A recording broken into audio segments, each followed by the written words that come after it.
were once his close friends to apparently sliding on someone on IG Live. This dude Liltony was very much EBK. Damn, this nigga the feds. What the hell? It's him online posting his location in the car that he drove because he was just known to frequent that area and just sit there loafing. Real deal. What's the word, man? I'm back with another real deal video, and today I got a special real deal video for y'all. So look, man, apparently Liltony, I've been seeing this everywhere, bro. Apparently Liltony got shot a couple days ago and he in critical condition in the hospital, bro. I want to start out by saying prayers to Liltony, bro. Prayers to all his family, you know what I'm saying? I hope he make it through it. But I heard that he got shot, man, and I know this young nigga right here, bro. I see him with the people he be hanging around. I be seeing him, like, you know what I'm saying? you know what I'm saying? I rock with Liltony music, all of the above, and I see he just want to change his life, bro. You can tell in some of his songs, bro. He talk about how he just had a daughter and everything just changed. Like, you know what I'm saying? He wasn't even on the same type of time he used to be on. You know what I'm saying? He left that street shit alone and really got to that money. You know what I'm saying? So I hope he make it through it. But let's go ahead and check out this real deal video. Road to 5K. Like I say in every video, I appreciate all the love and support, bro. Just keep showing me love, bro. It's free to show love. It's free to show love, but it takes something out you when you hate, for real. But let's get into the real deal video. Press the subscribe button. It don't take no time. It's free. It's free. It's not like no Patreon. It's free. Press it right now. It's right in the corner, right there. Subscribe, like, leave a comment, do all that. Trying to become the next buzzing rapper in Atlanta that you've always wanted to be. Really You're doing anything and everything to get to that #1 spot, even if it means willingly crashing out on the internet and in songs. If you don't like me, come get some scraping. I be through the city everywhere. You drop a song pretty much dissing everyone and their grandma, and it gets you the attention you've always wanted. But little do you know, damn, that EBK song he dissed everybody.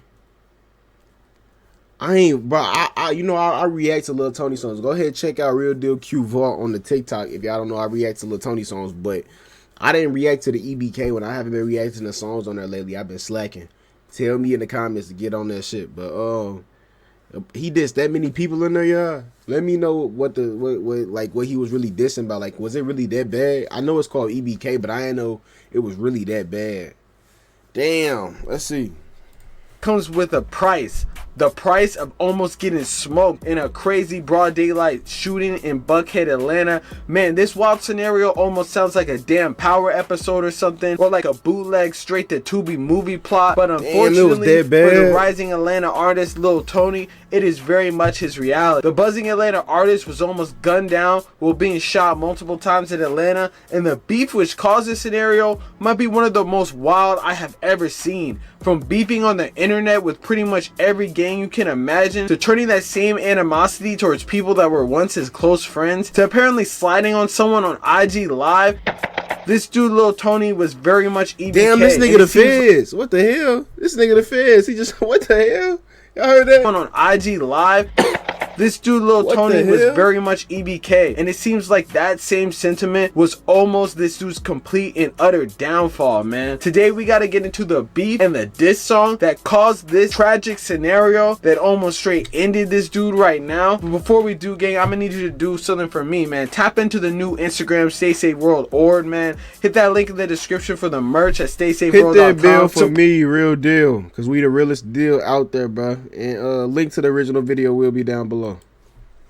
The biggest names coming out of the A underground. I would definitely classify him in this new trim era of artists coming out the A that aren't really super concerned with the traditional Atlanta music that artists ahead of them were making. While artists like Lil Baby and Gunna and them were rapping about getting money, you know, smashing thoughts and whatnot, this new era of rappers coming out really are on some drill type shit. While I wouldn't go as far to classify Liltony, it's everybody, bro. We got so many people. This new generation is like I don't know, it's insane, bro. I've been seeing some stuff today, like people dissing the dead, like I don't know really what's going on and around it. Like, I don't know what's going on. There must be something in the water in this new generation, bro. But everybody crashing out. Like, we got internet crash outs. Like, people that go on the internet killers used to really, you know what I'm saying, be ducked off, won't go to the internet. We got niggas now that's going to the internet talking about people, dead peoples, and ready to crash out. Like, Hey, this world getting wicked. Y'all stay safe, man. Watch out here, bro, because these little dudes out here crazy, boy. It's like Anti-The Menace or Baby Kia, but bro was definitely moving more in that direction without screaming.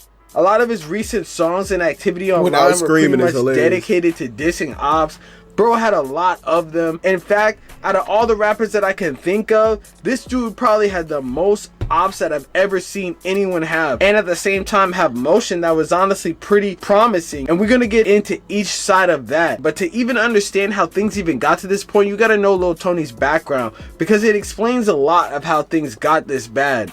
Liltony's from the west side. He was trying to change his life and didn't want to mess with that stuff no more. And they like, nah, they trying to keep him at the bottom. I told y'all in the hood fishing video, when people see you succeeding and doing better, bro, they gonna try their best to bring you down to where they at. No cap.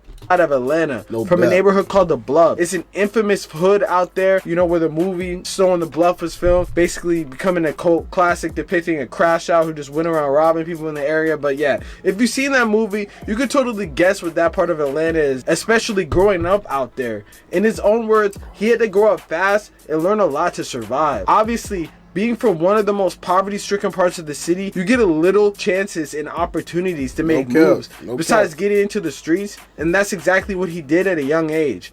While doing that, he was well known for playing basketball, but then got injured and had to find other ways to come up, like YouTube and social media, but that just wasn't hidden. His dad, seeing this, encouraged him to start rapping due to knowing that he was really about that life in real life. This encouraged Liltony to take rapping seriously and dropping music consistently. While doing both of these, he got deeper into the streets with a notorious clique based out of the west side of Atlanta called Paper Chasing Family. Paper Chasing Family was originally a clique formed on the west side neighborhood of Fairburn, and at one time had really close ties to another gang called 220 or Gotham Gang, and they are an infamous group out of the south side neighborhood of Riverdale out in Clayton County. You know, they have an extensive history throughout the area dating back to the early 2000s. It seems like he describes being tied in through this whole clique of gangs by basically having family members like his dad being from that section and basically jumping off the porch when he saw how older members were living a fast life, pulling up with cars, jewelry. That's crazy. It's like, bro, when you grow up in such like when you grow up in poverty and your peoples like, and they all, that's what they do, bro. That's what you gonna adapt to, bro. That's why I say it's so dangerous out here for like our people, cause it's like, damn, bro, like where else can you go? You don't know nothing else. Your people's doing it, so of course you gonna think it's the right thing to do. Like, I hope this world get better, but I only want what's best for me. Clothes that he desperately wanted, pretty much growing up in the struggle. However, unfortunately for him, while this life came with all the material perks you could ever want, it also came with violence at every turn. And that leads us to chapter 3, PFC versus everyone. For a while, it seemed like things were going pretty well for Liltony. He really started making a name for himself in the past year or so. He was seen doing a lot of features with rising and viral artists like Lil RT, which put his face at the forefront of the internet. At the same time, he was able to capitalize on the new rising drill scene, and he had close ties to 220 who were also doing the same, like the 220 artist Lil Birdie. All in all, it seemed like he was building a steady fan base and became one of the top 3 most recognizable artists in that scene, I'd say. However, little did he know, things were going to take a turn for the worse. To me, it seemed like the worst kind of enemy you can have is one that is once your friend. I guess that's why they say keep your friends closer and your enemies closer. Because somewhere between about a year ago and right now, the relationship with 220 took a turn for the worse. And I'm not saying that's what led up to the shooting at all. All I'm saying is this publicly and completely self-snitching and crash dummy beefs was one of the craziest I've seen on the internet off rip. To understand even how that got that far though, you gotta understand that there's another gang in Atlanta that somehow found its way involved in all of this, with their most recognizable member being at the forefront as well. We got Lil Meat. Yes, that's that dude's real name. Bro really decided to name himself Lil Meat, and he's a rising rapper from Atlanta too.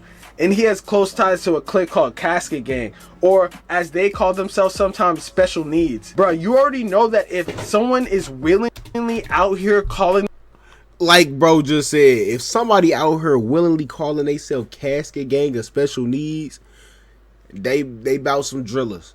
They about some drillers for real. Like Casket Gang is crazy. And then when he said special needs, that's all I need to hear. They crazy for sure. Themselves special needs. They It's trying not to even okay. worth beefing with that person because they label themselves like that. You know they're gonna straight crash out. At Crash some out for point sure. though, Lil Meat has pretty much been at odds with Lil Tony and Lil Birdie, going crazy with dissing. And we're not really sure what caused this. All we know is bro has basically been going trim, finding any legit reason to possibly beef with dude. It seemed like he was mostly doing it for attention in some type of way. You know how Soulja Boy pops out of the woodworks every 3 to 6 months to get people to beef with him for engagement. Obviously, when doing that, you can take shit too far. For a while, Lil Tony made it seem like he was elevated past this and that whole situation and wasn't even trying to feed into it because it wasn't a serious beef. But then Lil Meat took it too far when he said he was going to drown Lil Tony's daughter or something, referring to a picture of Lil Tony with a baby. Bro, see, that's what these niggas taking too far, bruh. I think I said this in a previous video as well, but in today's society, like, it's a difference between, like, taking it too far. Like, back then, like, you know what I'm saying, when the real killers was out, like, 2013, like the older ones, like, the generation before us, you know what I'm saying? Because I think we Generation Z. Like, in generation, like, you know what I'm saying, before us, they had like something a little bit different where it was like morals and codes. If you get caught lacking with your baby mama and your baby, all right, I'm gonna get up with you later. You know what I'm saying? Or you get caught with your mama, or you get caught, boom, boom, boom. You get caught with like your peoples or something, you kind of off limits. But nowadays, bro, they bring anything into it, bro. Nobody care about nothing no more. It seems like everybody don't care about their life. They willing to crash about anything, bro. And you know what that is? That's pride. That's what kill us the most, bro. Pride. Like, you can't let a nigga just say what he want to say type shit, but then they like, oh, you gonna let him say what you want to say, you bitch. You know what I'm saying? Like, but at the same time, niggas is talking out their ass, you know what I'm saying? And that's pride there too, because what's giving you this much macho to even talk about another man's kid like this? Like, that's another grown ass man, he gonna talk about his kid? That's some lame ass shit, bro. like, what is even good with dude? Bro's name is Lil Meat. I can't get over that, bro. I swear you can't make this up. But I'm pretty sure at that point, all trying to be cool and stuff like that and ignoring the stuff went out the window for Lil Tony. And at the same time, there were rumors that Lil Birdie, on the other hand, who was a close associate with Lil Tony at that time, was looking to squash this whole beef with Lil Meat. And he apparently reached out to do so. Tony felt that he had been slimed out or something like that. AKA, people went behind his back to link with the enemy. I mean, if I'm at the level of Lil Tony though, I would see that this is kind of weird because, you know, your whole friend is looking to patch things up with a seemingly homicidal maniac. You definitely will be looking at him sideways. Yeah, bro. What, he trying to snake him? Hey, that Birdie dude trying to snake him? Did he get snaked? They on some snake shit. I'm a what? You trying to link with the Opps? You trying to squash it? This nigga said he gonna drown my daughter and you trying to squash it? Y'all on.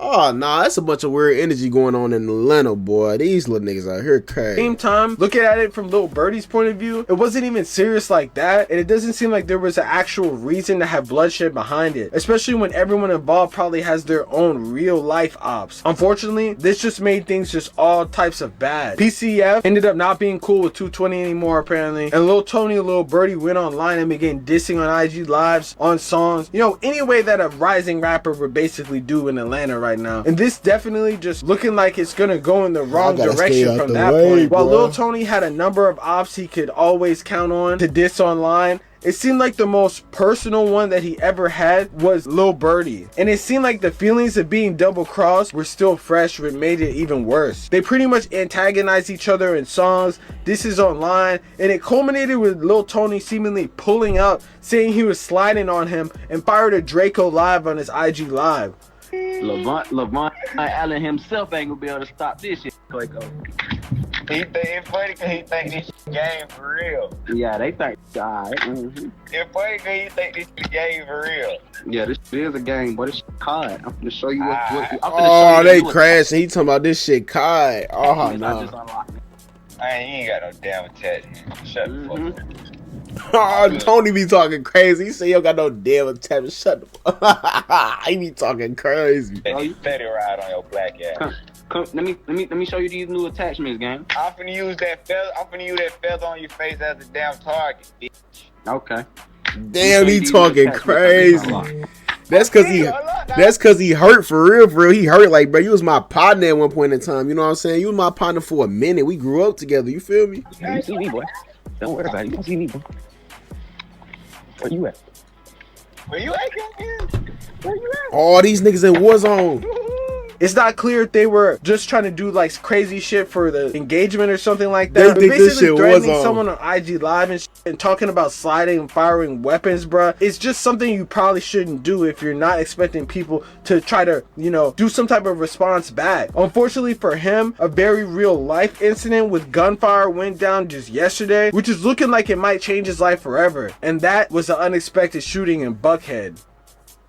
Man, if you've ever been to the north side neighborhood of Atlanta called Buckhead, you know it's a nice looking upper class area of Atlanta where people feel safe, you know, because they got the shopping malls, all the designer stores, the cars and restaurants. But even though it's nice, best believe crazy shit still goes down that way. Liltony somehow, some way learned that lesson the hard way. And apparently, Tony was known to frequent Buckhead. It was just posted out in the open on the regular. Bruh's way too famous to be doing this. He even had people on Reddit talking about how they recognized him online, posting his location in the car that he drove, because he was just known to frequent that area and just sit there loafing. So it obviously wasn't hard for someone to get the drop on him. It seems like, What? Tony a loafer? Bro, what the? Oh my God, he need to go link with Casper, go to Casper crib or something, bro. What is he doing? Why is you loafing? You dissing like this and you loafing?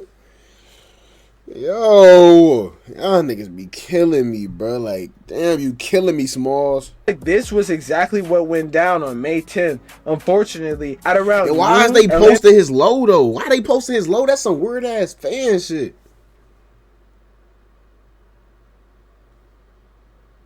What the hell? That's some weird ass fan shit. Why is they posting his low?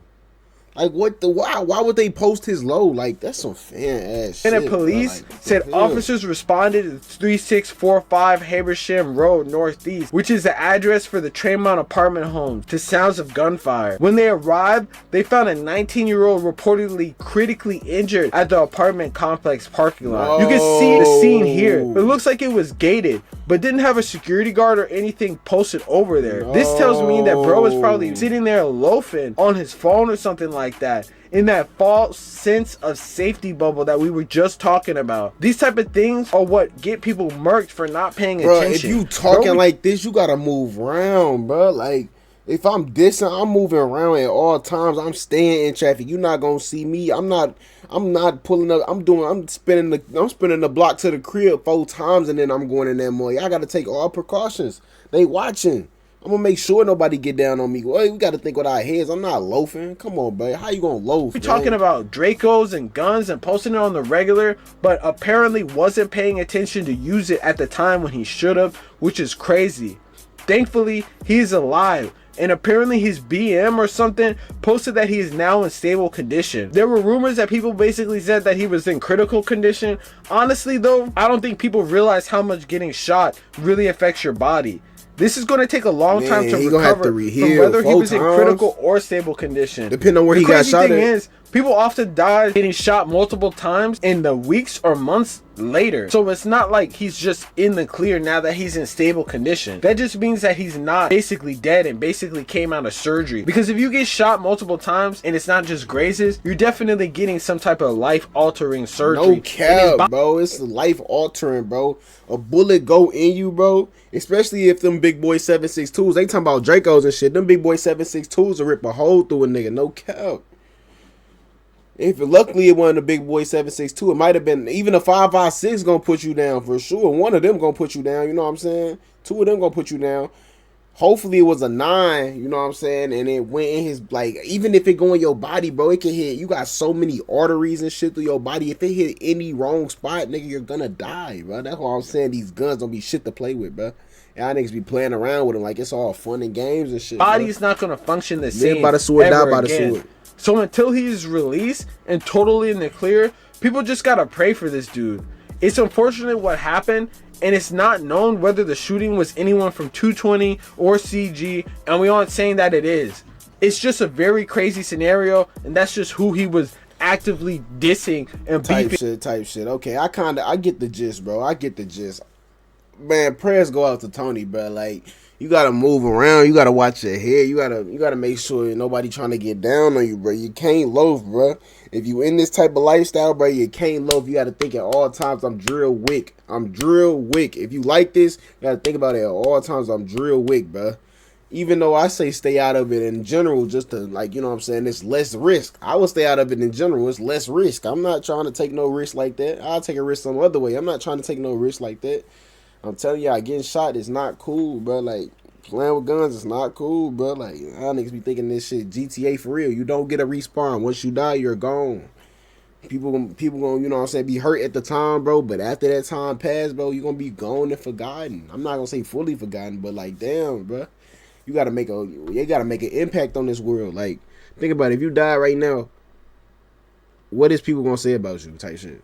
Like, I really gotta think about it. But as always, bro, link to the original video will be down below, man. Don't forget to like, comment, and subscribe, and hit that bell for post notifications so you know when I drop another real deal video. And I'm gonna catch y'all in the next real deal video. Real deal gang.